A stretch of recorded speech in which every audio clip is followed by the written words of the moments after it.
Hello friends, எல்லாரும் எப்படி இருக்கீங்க? இன்றைக்கி நம்ம வீடியோவில் ஏலக்காய் பொடி எப்படி அரைக்கிறதுன்னு பார்க்க போகிறோம்.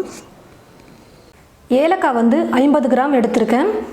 ஸ்டவ்வை பற்ற வச்சுக்கிட்டு ஸ்டவ் மேலே ஒரு பேன் வச்சுக்கோங்க. அந்த பேனில் ஏலக்காவை சேர்த்துக்கோங்க. ஏலக்காவோட கலர் கொஞ்சம் லைட்டாக கோல்டன் கலரில் வரணும், ரொம்ப இல்லை, கொஞ்சம் லைட்டாக வர வரைக்கும் வறுத்தா போதும். நம்ம அப்பப்போ ஸ்வீட் செய்கிறதுக்கு கொஞ்சமாக தான் ஏலக்காய் சேர்த்துப்போம். அப்போ ஒரு ஏலக்காய் 2 ஏலக்காய் நம்மளால் மிக்சியில் போட்டு நல்லா பவுடராக அரைச்சி எடுக்க முடியாது.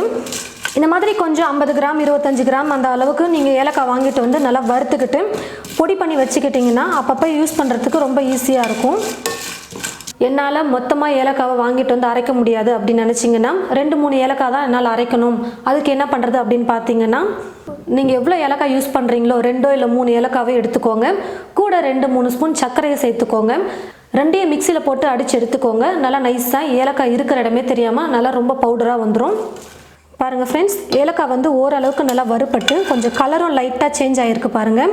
இப்போ நான் ஸ்டவ் ஆஃப் பண்ணிவிட்டு நல்லா சூடு ஆற வச்சுக்க போகிறேன். வறுத்து வச்சுருக்கிற ஏலக்காய் நல்லா சூடு ஆறிடுச்சு. இப்போ மிக்ஸி ஜாரில் சேர்த்துக்கிறேன். கொஞ்சம் அதிகமாக ஏலக்காய் எடுத்துருக்கிறதுனால ரொம்ப ஈஸியாக அரைப்பட்டுரும். இப்போ நல்லா நைஸாக நான் அரைச்சி எடுத்துக்கிறேன். பாருங்கள் ஃப்ரெண்ட்ஸ், ஏலக்காவை நல்லா நைஸாக நான் அரைச்சி எடுத்துக்கிட்டேன். மிக்சியில் அரைச்சிருக்கிறதுனால கொஞ்சம் லைட்டாக சூடாக இருக்கும். நல்லா சூடு ஆறுனதுக்கப்புறமா ஒரு கண்ணாடி பாட்டிலில் இல்லை ஒரு பாக்ஸில் போட்டு வச்சுக்கலாம். பாருங்கள் ஃப்ரெண்ட்ஸ், மிக்சி கப்பிலேருந்து ஏலக்காவை ஒரு பாட்டிலுக்கு நான் மாற்றி வச்சுக்கிட்டேன். பிளாஸ்டிக் பாக்ஸாக இருக்கட்டும் இல்லை கண்ணாடி பாட்டிலாக இருக்கட்டும், எதுவாக இருந்தாலும் ஓகே. காற்று போகாத மாதிரி நீங்கள் நல்லா டைட்டாக இருக்கிற ஒரு பாட்டிலில் ஏலக்காய் பொடி போட்டு வச்சுக்கோங்க.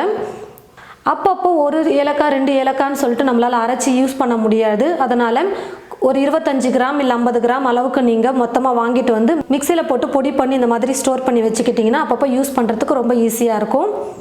இந்த டிப்ஸ் உங்களுக்கு ரொம்பவே பிடிச்சிருக்கும்னு நினைக்கிறேன். இந்த வீடியோ மற்றவங்களுக்கும் ஷேர் பண்ணுங்கள். இது போல் நிறைய ரெசிபீஸ் பார்க்க என் சமையல் என் சுவை சேனலை மறக்காமல் சப்ஸ்கிரைப் பண்ணிக்கோங்க.